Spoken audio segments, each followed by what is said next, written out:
지난주에 하나님께서 정말 많은 치유의 역사를 저희 교회 성도들을 그리고 지인들에게 허락해 주셨습니다.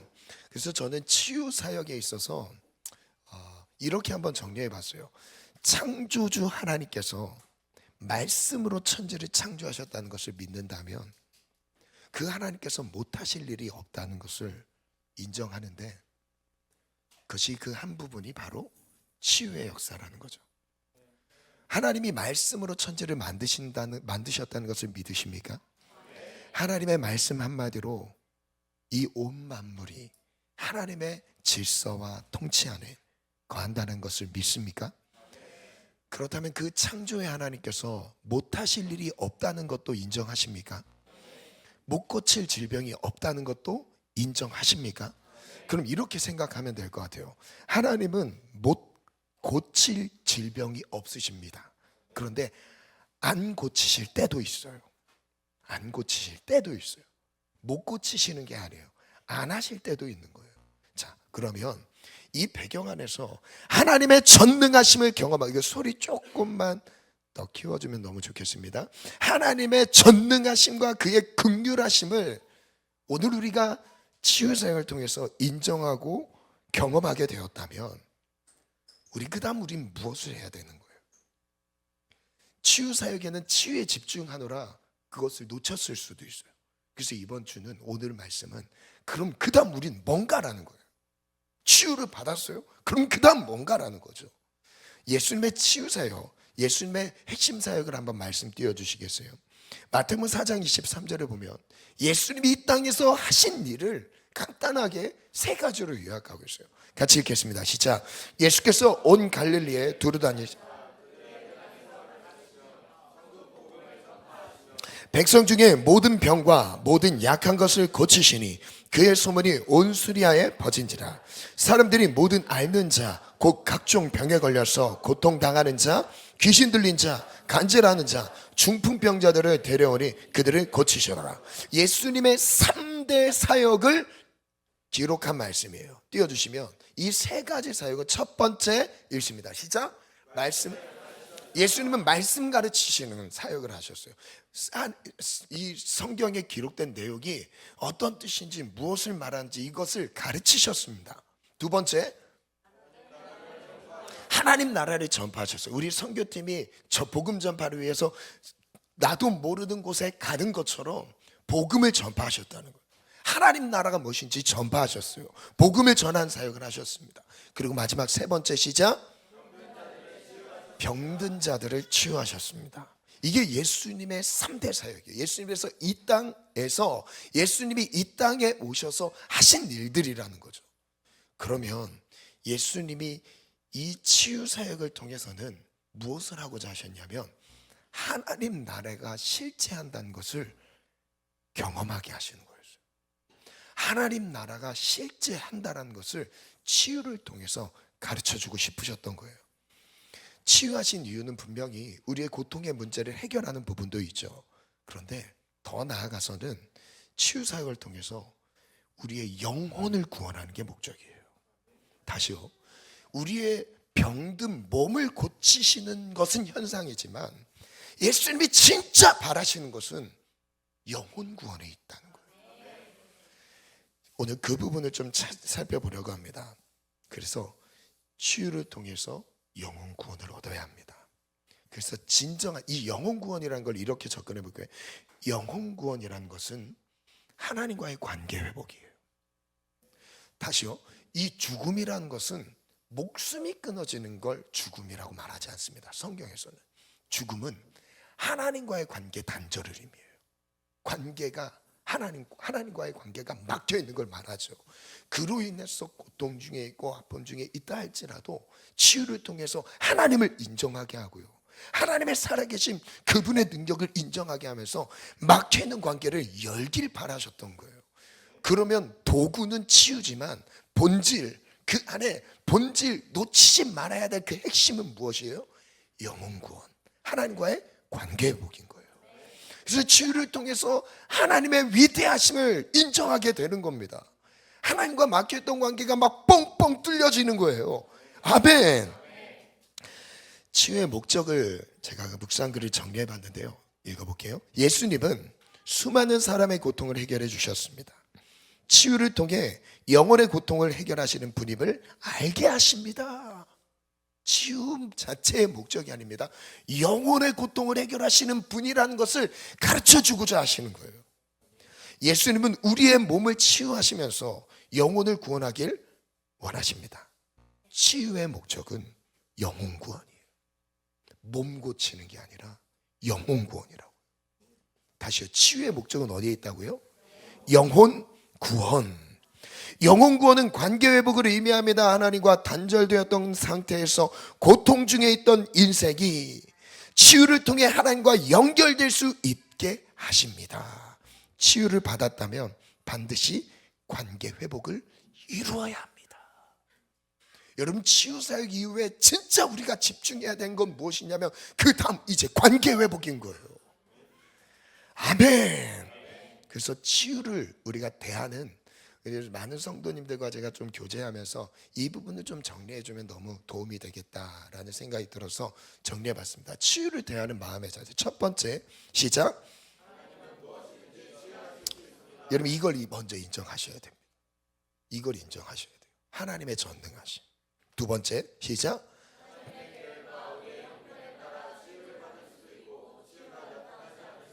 치유를 만약에 예수님이 여기 계셨다면 100% 무조건 치유는 나타납니다. 그렇죠? 그런데 예수님을 통해 세워진 사람들은 완벽하진 않잖아요. 그래서 나타날 수도 있고 나타나지 않을 수도 있는 거예요. 그죠? 나타난 것을 인정하는 것도 귀한 일이고, 나타나지 않은 상태에서 그 자체를 일반화시켜서는 안 된다는 겁니다. 그리고 세 번째, 시작. 관계 회복에 집중해야 합니다. 네 번째,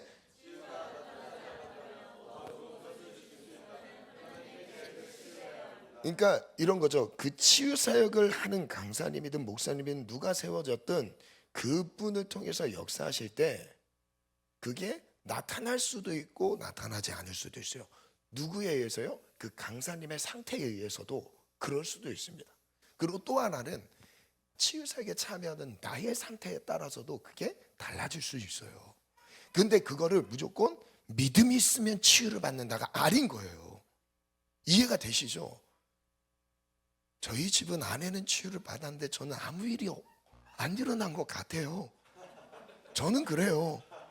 전 감았다 떴는데 새롭게 보이죠? 아니, 저는 똑같은 것 같아요. 똑같은 것 같아요. 저는 그랬어요. 그런데 제가 왜 이 앞에서 계속 기뻐했냐면요, 치유받는 성도들의 모습들. 나한테는 이루어지지 않았지만, 그래서 우리 하나님 너무 정말 계획이 정말 세밀하시다라는 걸 느꼈어요. 왜냐하면 저까지 치유받아서 봐요. 그럼 믿음으로 치유받는 겁니다. 이래야 될 텐데, 물론 믿음으로 치유받는 것도 있습니다. 그런데 가만 보면요, 이제 영상 한번 띄워주실래요? 그 영상 보여주세요. 네. 네, 저를 보여주시네요. 네. 이번 치유 사역을 통해서 발바닥이 땅에 완전히 닿지 않았는데 그 부분이 치유되었고, 갈비뼈가 살짝 나와 있었는데 들어갔습니다. 그리고 또한 목덜미 뒤쪽과 등 부분, 그 모든 것들이 뭉쳐져 있었는데 그 뭉친 것들이 한순간에 모두 풀렸습니다. 이를 통해서 만성피로가 있었는데 그 만성피로가 완전히 치유되었습니다. 행하신 주님을 찬양합니다. 저는 혈압이 170 이상으로 항상 높아서 어린 나이부터 고혈압 약을 복용하고 있었습니다. 최근에 치유 집회 후에 병원에 방문하여 혈압을 다시 측정하였는데 혈압이 110에 80이 나오는 기적이 있었습니다. 치유하신 주님께 영광 올려드립니다. 저는 골반 통증이 너무 심해서 앉아있을 때나 누울 때 한 자세로 있는 게 매우 좀 고통스러웠습니다. 하나님께서 치유 집회를 통해서 골반 통증을 깨끗하게 치유해 주셨고, 골반과 다리를 또 함께 만져주셔서 오다리가 조금 펴지는 그런 치유를 경험했습니다. 제가 실명은 거론하진 않겠지만 이 셋 중에 한 자매는 한 자매는 너무 싫은 거예요. 그 자체가, 여기 있는 것 자체가 너무 싫고 저렇게 살아가는 것 자체가 너무 불편했대요. 그래서 일찍 가려고 하는데 그냥 이제 일단 일찍 가려고 했죠. 근데 여기 골반이 계속 뜨거워지더래요. 그냥 가만히 있는데 그 누워 있었나 뭐 서 있었나 뜨거워지면서 막 골반이 움직이더래요. 그래서 원래는 도수 치료를 받으려고 예약을 했었어요. 도수 치료를 받으려니까 너무 불편하니까. 근데 치유됐지. 아멘. 그게 뚜두두둑 하면서 교정이 됐대요. 저한테 일어난 일은 아닙니다. 조민기 형제는요, 아니 진짜 몸이 문제가 진짜 많아요. 여러분이 저도 발바닥이 땅에 안 닿는 사람이 있나? 이게 말이 되나? 그런데 본인만 알아요. 근데 이 상황 전체를 민기 형제가 강사님한테 얘기를 안 했습니다. 식사 교제를 하는데 강사님이 정말 디테일하게 민기가 겪고 있는 생활의 어려움들을 하나씩 얘기를 하는 거예요. 그러면서 그 부분이 치유사역 때 치유가 됐어요. 아직 멀었대요. 더 많이 치유를 받아야 된대요. 그래서 아마 제가 감사한 건 자고 일어났을 때 그 피로감이 덜해졌다는 거, 사라졌다는 거. 근데 우리 강성민 형제 같은 경우는 여러분 보셨죠? 다리를 못 올리는 상황. 제가 뭐 우스갯소리로 신체 나이가 60대입니다. 뭐 본인이 저한테 얘기한 거예요. 본인의 신체 나이는 60대여서 막 축구를 할 때 그냥 나와요. 너무 힘들어하고 그 60대 체력으로 막 뛰는 모습이 보이니까 뭐 공 지나가면 이렇게 체력이 안 되니까 그랬는데 와 지금 뭐 고개를 왜 갑자기 얼굴이 이렇게 안 가려지는 얼굴이 이렇게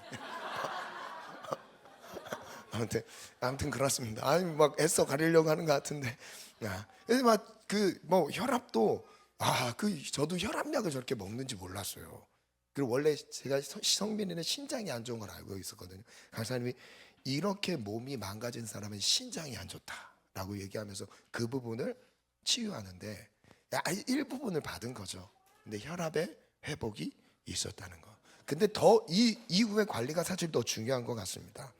아무튼 이런 거죠. 그 다음 한번 더 띄워주시면 치유가 나타날 수도 있고 안 나타날 수도 있는 거예요. 근데 여기서 중요한 거는 저는 이런 마음이 있어요.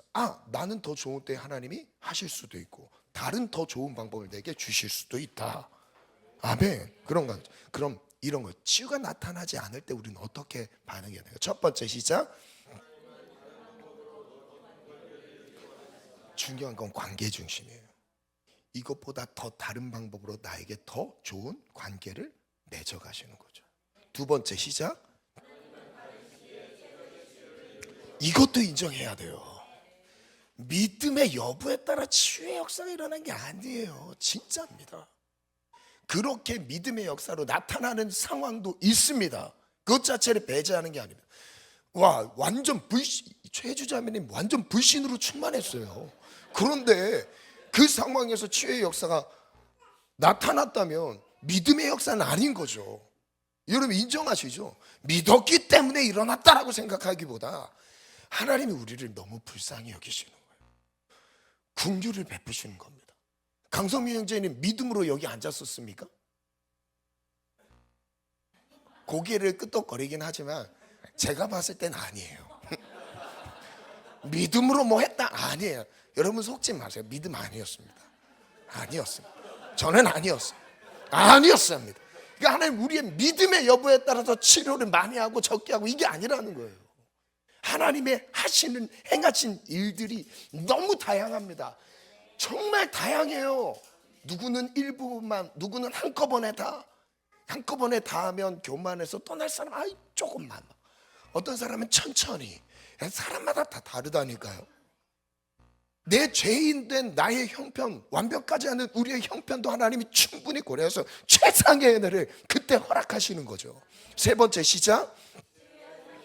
마음의 상태가 달라지기보다는 다른 이들을 치유하신 하나님께 감사하며 치유의 역사를 행하시는 그 자체만으로 내게 이루어지지 않았다 할지라도 그 현장을 보면서 하나님을 높여드리는 게 필요하다는 거예요.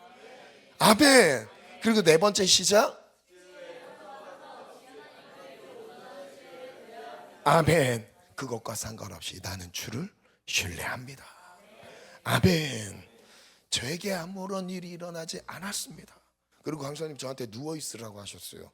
저 진짜 순종하는 마음으로 누워있었고요, 가만히 있었습니다. 혹시 저는 무엇이 치료되었어요? 물어보니까 노 코멘트. 그렇다고 해서 내가 안 믿는 건 아니잖아요. 우리 성도들 치유됐잖아요. 정말 많은 치유 역사. 오늘은 제가 일부분 인터뷰한 사람이고 오늘 예배 후에 또 인터뷰를 쭉 할 거예요. 다음 주에 또 보여드릴 거예요. 그리고 또 간증자도 있습니다. 우리 유성욱 성사님 대박이 났어요.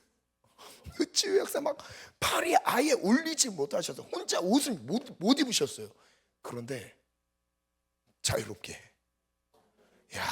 그거 보면서 행복해하는 모습 보면서 제가 행복하더라고요. 자, 두 가지를 나눌 건데요. 치유하신 하나님께 드려야 될 두 가지 마음이 있습니다. 첫 번째는 회개예요. 회개 본질이에요. 그리고 두 번째는 감사 찬송을 회복하는 겁니다. 자, 첫 번째 회개하라.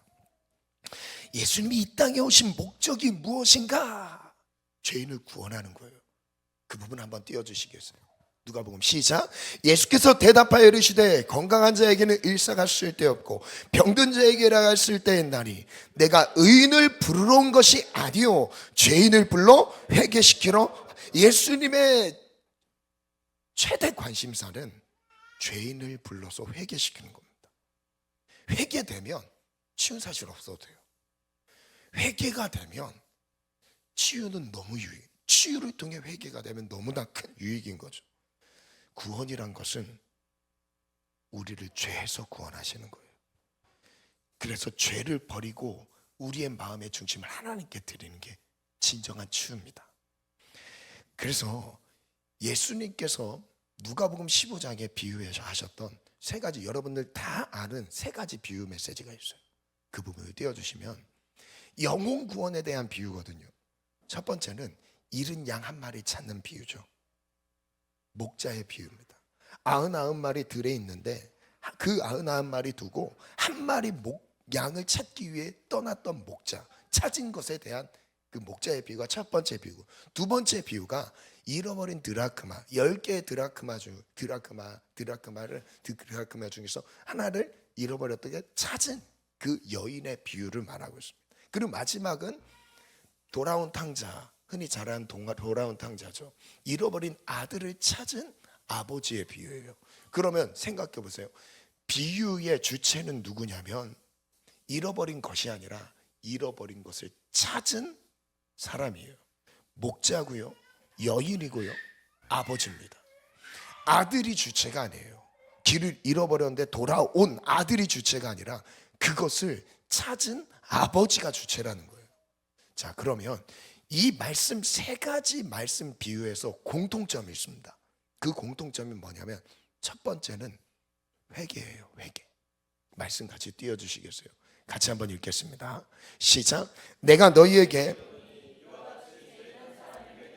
하늘에서 회개할 것이 없는 의인 99으로 말미암아 기뻐하는 것보다, 와, 회개라는 단어, 기쁨이라는 단어가 공통적으로 이 세 가지 비유에 나옵니다. 두 번째 비유 드라크마죠. 읽습니다. 시작. 내가 너희에게 이르노니 이와 같이 죄인 한 사람이 회개하면 하나님의 사자들 앞에 기쁨이 되느니라. 회개가 기쁨이다. 하나님 아버지께 기쁨이 되는 건 무엇이냐면 의인 99이 아니라 한 영혼이 주께 돌아오는 거래요. 그리고 15장 20절 시작. 돌아가니, 이건 회개를 의미합니다. 아버지께로 돌아가는 이 방탕했던 아들의, 둘째 아들에 대한 비유죠. 32절 그거에 대한 결론은 이렇게 잡았어요. 시작. 이 내 동생은 죽었다가 살아났으며 내가 잃었다가 얻었기로 우리가 즐거워하고 기뻐하는 것이 마땅하도다. 하나님 아버지께서 갖고 계신 그 기쁨은 어디에서부터 시작되냐면 회개에서부터 시작된대요. 죄를 버리고 주께 돌아오는 마음의 방향이 달라지는 것에서 주님은 기뻐하신대요. 치유를 기뻐하시는 게 아니라 영혼이 돌아오는 걸 기뻐하신다고요. 치유가 본질이 아니라 영혼이 회복되는 게 본질이라고요. 치유의 역사 나타난 것 감사하지만 진짜 감사한 것은 하나님을 인정하지 않았던 내 마음에 하나님을 인정하게 되고요, 맡겼던 하나님과의 관계가 회복되고요, 이거라니까요. 그래서 두 가지 단어의 의미를 고민해 봤어요. 죄, 하마르티아, 많이 들어보셨죠? 이 죄의 의미는 표적에서 빗나갔다, 목적에서 벗어난 삶을 죄라고 합니다. 행위가 아닙니다. 뭔 잘못한 행위가 죄로 이해하면 안 돼요. 죄는 그보다 더 깊은 차원의 문제를 다루고 있어요. 인생의 방향성을 잡지 못하고 살아가는 그 삶이 죄인인 거예요. 죄인 겁니다. 내가 왜 사는지 몰라요. 내가 어디로 가야 할지 몰라요. 죄인이라는 거예요. 그냥 뭐 행위로서 나타나는 부도덕한 삶은 죄의 열매일 뿐입니다. 즉 무엇을 다루고 있냐면 인생의 방향성을 말하고 있다고요. 그럼 회개는 무엇이냐? 메타노에오, 무슨 뜻이죠? 마음의 방향을 바꾸는 거예요. 회개라는 것은 마음의 상태가 바뀌는 겁니다. 하나님을 향한 마음으로 변화되는 걸 회개라고 하는 거예요. 하는 행동을 멈추는 게 아니라, 하는 행동, 죄악된 행동을 멈추는 차원에서의 회개가 아니라 뭐 잘못됐어요, 이거 안 할게요, 이게 아닙니다. 회개는 잃어버린 마음을 하나님께 다시 드리는 거예요. 그래서 우리는 매일 회개해야 돼요. 매주마다 회개해야 된다고요. 세상에 빼앗겼던 마음을 다시 정리해서 하나님께 집중하는 시간이 바로 회개입니다. 저를 따라 선포합니다. 회개는 하나님을 온전히 바라보는 시간입니다. 세상에 막 흩어져 있던 우리의 시선을 한 번에 싹 모아서 집중하는 시간이 회개라고요. 오늘 우리의 회개의 영이 임해서 온전히 주를 바라보길 원합니다. 주를 바라볼 때 우리의 삶에 덕지덕지 붙어있던 불필요한 세상의 문화들, 더러운 문화들, 하나님과 반대되는 여러 가지의 문화들이 제거되는 거죠. 그로 인해 따라오는 은혜인 거죠. 아멘. 결국 하나님은 치유를 통해 죄를 버리길 원하세요. 치유받은 사람들 명심하세요. 죄를 버리길 원하세요. 조금이라도 몸에 회복이 있던 사람들 명심하십시오. 지금의 삶을 그대로 살면 안 됩니다. 바뀌어야 돼요. 정리하셔야 됩니다. 이게 먼저 들어가야 돼요. 죄를 버리시기 바랍니다. 그리고 놓쳤던 마음을 하나님께 온전히 드리십시오. 온전히 드리십시오. 마태복음 11장 20절 말씀부터 읽겠습니다. 시작.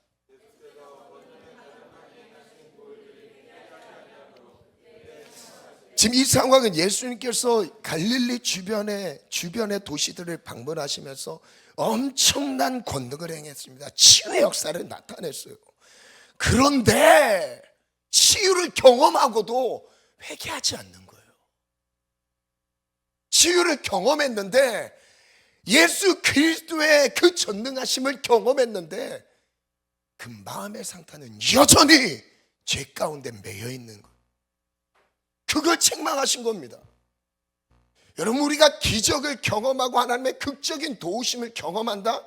여러분, 그거 하나님 하실 수 있어요. 근데 그로 인해서 우리에게 진짜 원하신 건 무엇이냐면 네 마음을 다시 달라는 거예요. 너의 마음을 다시 온전히 나를 향하라는 겁니다. 이것만 되면 되는 거예요. 그 다음 말씀 또 읽어볼까요? 시작. 화일슬진저 고라시나, 화일슬진저 벳세다야, 너에게가 모든 권능을 두로와 시돈에서 행하였더라며 그들이 벌써 심판날에 두로와 시돈이 너희보다 견디기 쉬우리라. 가버나움아, 내가 하늘에까지 높아지겠느냐? 음부에까지 낮아지리라. 내가 행한 모든 권능을 소돔에서 행하였더라며 그 성이 오늘까지 있었으리라. 내가 너에게 이르노니 심판날에 소돔 땅이 너보다 견디기 쉬우리라. 아멘. 주님 오늘 우리에게 제일 다급하게 요청하신 것은 잃어버린 마음을 다시 하나님께 드리는 회개입니다. 회개. 오늘 회개의 영이 우리 가운데 임하여서 세상에 빼앗겼던 마음을 주께 드리기를 원합니다. 두 번째입니다. 감사 찬송인데요. 예수님은 치유를 하셨어요. 누가복음 17장에 한번 볼게요. 예수께서 예루살렘으로 가실 때 사마리아와 갈릴리 사이로 지나가시다가 한 마을에 들어가십니다. 나병 환자 10명이 예수를 만나 멀리 서서 나병 환자 10명이 등장했어요. 소리를 높여 예수님께 고백합니다. 간청해요. 우리를 불쌍히 여기소서. 14절 시작.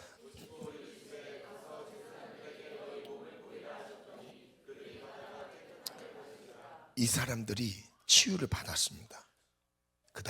이 다음이 진짜 중요해요. 치유를 받은 다음 15절 그 중에 한 사람입니다. 한 사람이 자기가 나은 것을 보고 큰 소리로 하나님께 영광을 돌립니다. 돌아왔어요. 그리고 16절 예수의 발 아래 엎드려 감사하니 그는 사마리아 사람이라. 이 사마리아 사람이 10명 중에서 한 명인데 치유를 받고 예수님께 찾아와서요 고백을 했어요. 감사와 찬송을 드립니다. 감사의 고백을 드렸어요. 나머지는요? 나머지 9은요? 그래서 예수님 말해요. 예수께서 대답하여 이르시되 10사람이 다 깨끗함을 받지 아니하였느냐? 그 9은 어디 있느냐? 그럼 무슨 뜻이죠? 9도 와야 된다라는 거예요. 그 9은 어디 있느냐? 9은 어디 갔느냐? 치유받은 9은 어디 갔느냐? 여러분 여기서 치유받은 9이 되면 안 돼요. 치유받은 9사람이 되지 마십시오. 한 사람이 되십시오. 사마리아 한 사람이 되십시오. 90%가 그런다는 거예요. 90%가 치유를 받고 하나님의 능력을 치유를 떠나서 하나님의 기적적인 도우심을 우리의 삶에서 많이 받아야 되잖아요. 받은 다음에 90%가 받고 끝. 그 마음에 특별한 은혜에 대한 감사가 없는 거예요. 혹시 우리의 모습 아닙니까? 혹시 우리의 모습 아니에요? 주제가 치유지만 치유 외에 새로운 길을 주께서 여셨어요. 새로운 일을 내 삶에 행하셨어요. 하나님께서 우리의 삶에 도와주시는 것들이 얼마나 많습니까? 감사의 고백하는 사람이 없대요. 그 다음 또 읽어볼게요. 18절 시작.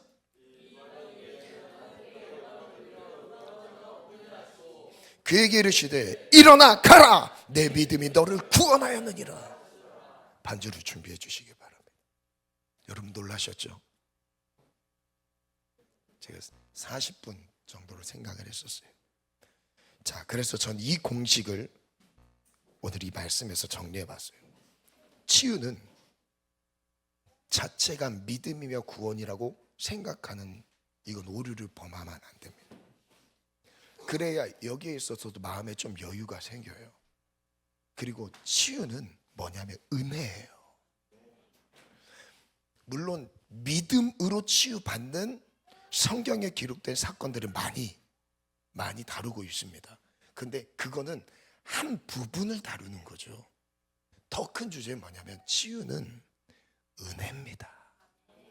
자격 없는 우리에게 베풀어 주시는 은혜예요.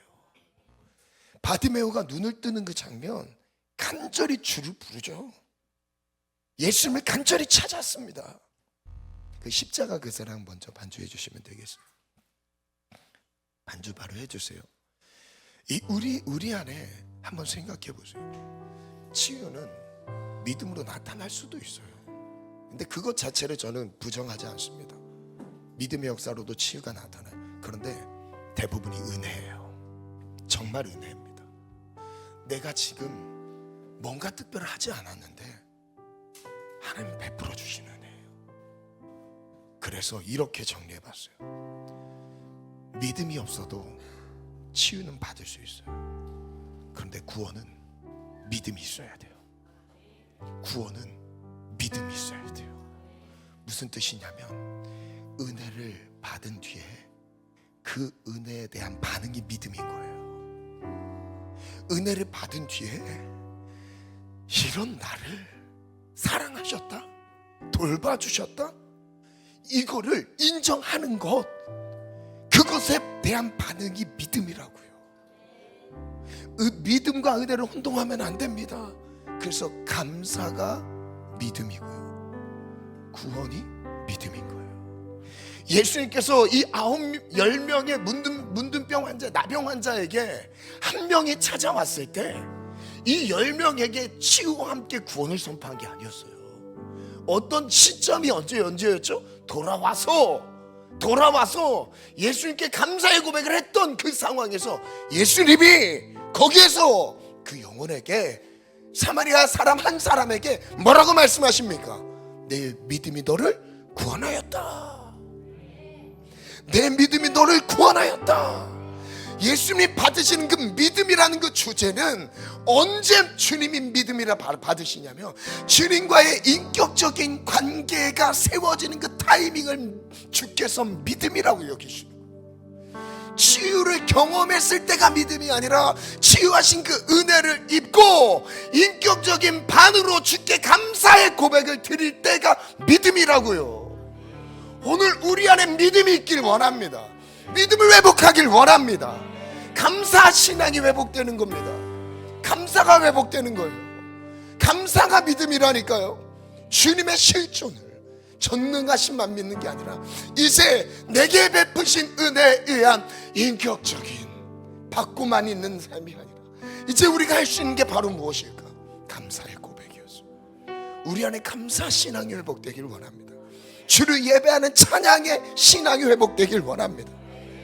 그래서 마지막 말씀 본문인데요, 같이 읽습니다. 시작. 내 영혼아 여호와를 송축하라. 다 그 거룩한 이름을. 와, 이 말씀 너무 유명하죠. 우리 옛날 찬양 중에 찬양하라 내 영혼아, 이 찬양의 주제가 되는 말씀입니다. 내 속에 있는 것도 다 주를 다 경배하고 찬양하라, 송축하라. 근데 찬양하는 이유가 무엇입니까? 그 다음 절에 이렇게 소개하고 있어요. 내 영혼아 여호와를 송축하며 그 모든 은택을 잊지 말지어다. 하나님이 내게 베푸신 은혜, 그 은혜를 잊지 말자는 거예요. 잊지 않는 사람들의 반응이 무엇이냐면 주를 찬양하는 겁니다. 주를 예배하는 거예요. 주께 감사하는 겁니다. 그 다음 3절 시작. 그가 내 모든 죄악을 사하시며 내 모든 병을 고쳐. 그 세세한 내용들을 담아내고 있어요. 우리를 구원하셨대요. 우리의 질병을 고치셨대요. 그리고 4절 시작. 속량하시고 인자와 긍휼로 관을 씌우시며 좋은 것으로 내 손을 만족하게 하사 내 청춘을 독수리같이 새롭게 하시는도다. 오늘 우리의 청춘을 독수리처럼 새롭게 치유하시고 구원하시는 은혜, 그 은택을 잊지 말지어다. 그 은택을 잊지 말지어다. 우리 찬양으로 고백함으로 나아가겠습니다. 십자가 그 사랑,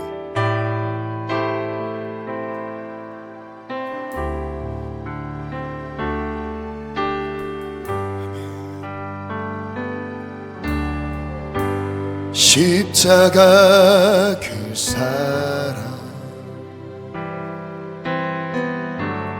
멀리 떠나서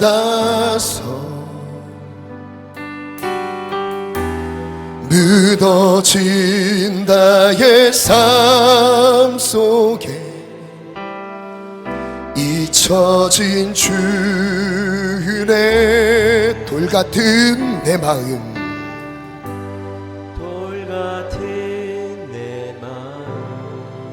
어루만지사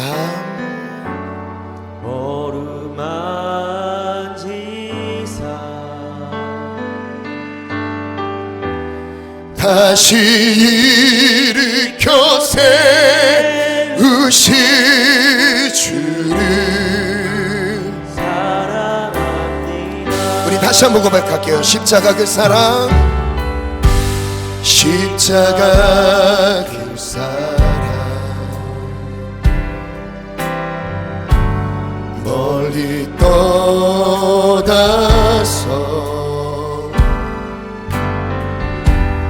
묻어진 나의 삶 속에 잊혀진 주, 돌같은 내 마음, 돌같은 내 마음 어루만진 다시 일으켜 세우신, 다시 일으켜 세우신 주를 사랑합니다.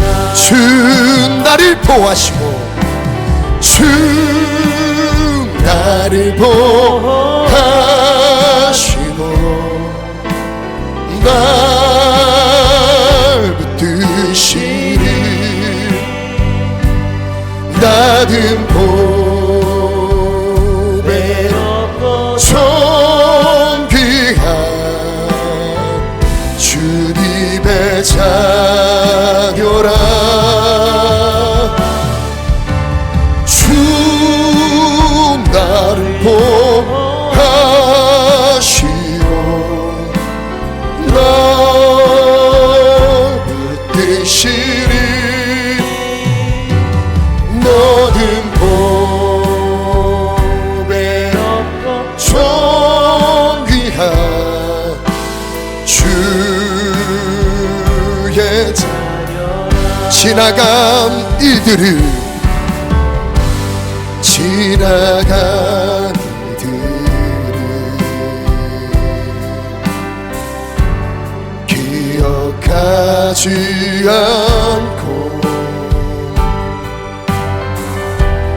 이전에 해간 모든 일 생각지 않은 사막의 강물과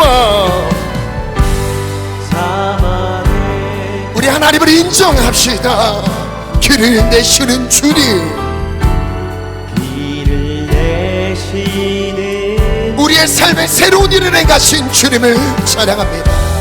내 안에 새 일을 행하신 주나 바라봅니다.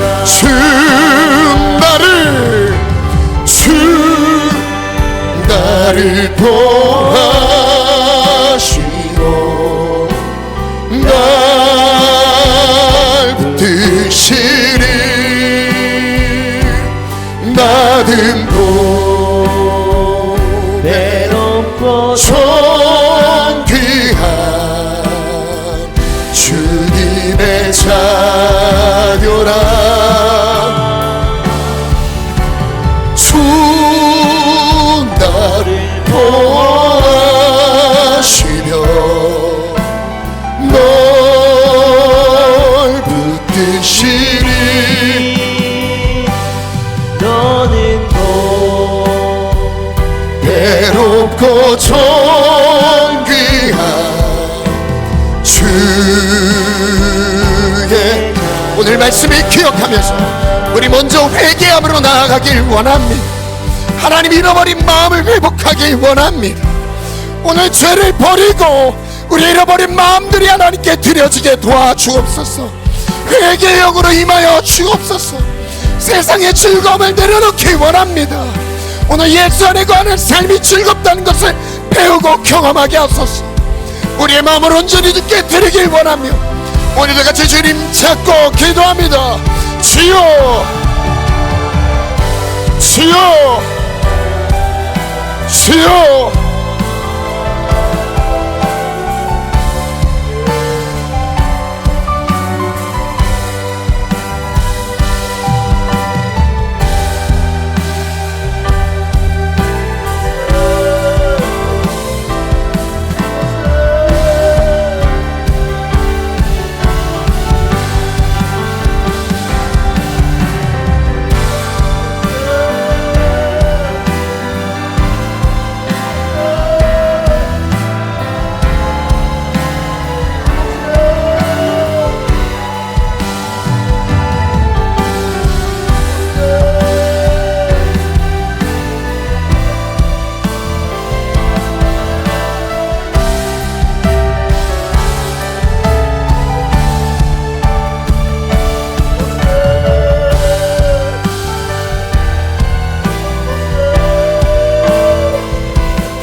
버리기를 원합니다. 죄악을 버리기를 원합니다. 주님과 더 깊은 관계 가운데 들어가기 원합니다. 주의 얼굴을 바라봅니다. 하나님 살려주옵소서. 우리의 영혼을 구원하여 주옵소서. 주여 도옵소서.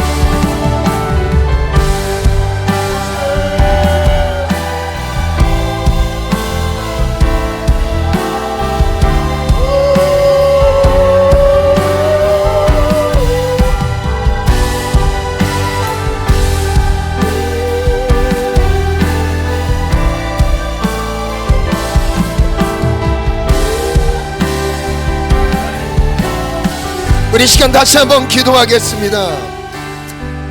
기도 제목을 띄워주시고요. 감사와 찬송. 우리 처음부터 예수의 우리에게 시작. 우리에게 자유의 치유의 은혜를 베풀어 주신 하나님께 감사드립니다. 주의 목적 회개입니다. 시작. 회개합니다. 죄를 버리고 하나님께 마음을 드립니다. 헛된 세상에 소망을 두지 않겠습니다. 세상에 빼앗겼던 마음을 돌려서 주를 바라봅니다. 온전한 마음으로 주를 사랑합니다. 주의 목적 두 번째입니다. 감사 찬송 고백 시작. 주께서 베푸신 은혜에 의하여 감사와 찬송을 드립니다. 주께로부터 받은 은혜를 측량할 수 없습니다. 질병을 치료하셨고 영혼을 구원하셨습니다. 위대하신 주를 찬양합니다. 온 마음과 정성을 다해 주께 감사 찬송. 위대하신 주 가볼게요. 혹시 안수기도가 필요하신 분들 나오셔서 자유롭게 안수기도 받으시면 되고요. 여러 지체들에게 피드백이 왔는데 자면서만 하는 치유가 일어난다라는 그런 고백들을 가진 지체들이 있었습니다. 그래서 여러분 치유는 강사님을 통해서 알려주신 거지만 지금도 예수의 이름이 여러분들의 각 가정과 모든 상황 속에서 일하고 계십니다. 그 치유의 역사를 누리시길 바랍니다. 아멘. 자유롭게 안수기도 받으시면 되겠고요. 우리 다 같이 이 두 번째 감사 찬양을 하나님께 올려드리면서 하나님 내 감사 신앙이 회복되게 도와주소서. 하나님을 예배하고 높여드리는 신앙이 회복되게 도와주시옵소서. 하나님과 더 인격적인 관계가 깊어지게 도와주시옵소서. 이것을 놓고 우리 다 같이 간절히 주님 찾고 기도합니다. 주여 주여 주여. 하나님 감사. 우리에게 베푸신 은혜를 잊지 않게 하소서. 여호와의 은택을 잊지 말지어다.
구원하시리를 나 찬양해 위대하신 주.